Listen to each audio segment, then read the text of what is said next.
I'm ready to bet that you didn't know your body can do what I'm going to show you it can.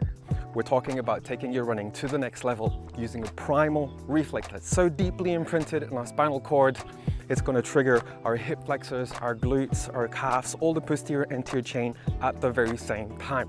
I'm super excited about this, but first, I've got about 1,000 steps to climb. See you afterwards. Salut, c'est Safe Mo. Safe motions.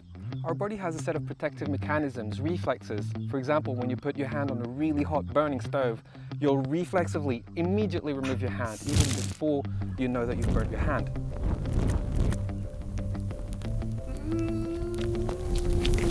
It's a reflex that happens in the spinal cord before the brain knows what's happened. So even if you haven't felt any pain yet, the hand is already off the stove for protection. There's a similar reflex on the foot, so if you step on something really hot, or let's say a nail, something really extraordinary actually happens.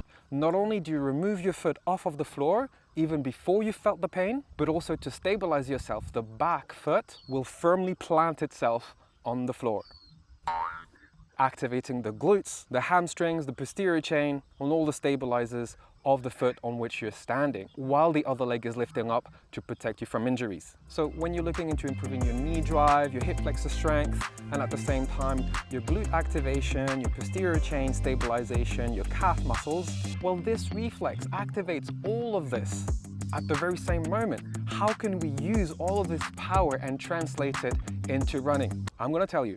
That's why I'm doing this video. So because we're training our brain, you're gonna have to set your mindset into that protection mode when you do the exercise I'm gonna show you. Pretend you're walking on lava. So stand on one foot above 90 degrees so that you can activate the iliopsoas of the leg that's up. And imagine you just realized it's hot lava, so you switch up the legs. This is a little bit like the A-switch drills for sprinters, but we're endurance runners. We're allowed to steal drills if they're good from them. Once you've done that on one leg, just double it up. 1, 2. And feel free to triple it up. 1, 2, 3.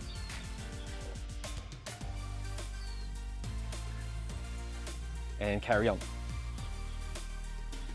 One prerequisite of good form though for this exercise is good hip mobility and good hip strength. If your hip flexors are always tight, then go check out this video to find out if your hip flexors are tight because they're weak or if they're tight because they're short. So whether you should stretch them or strengthen them. And I'll see you there. À bientôt!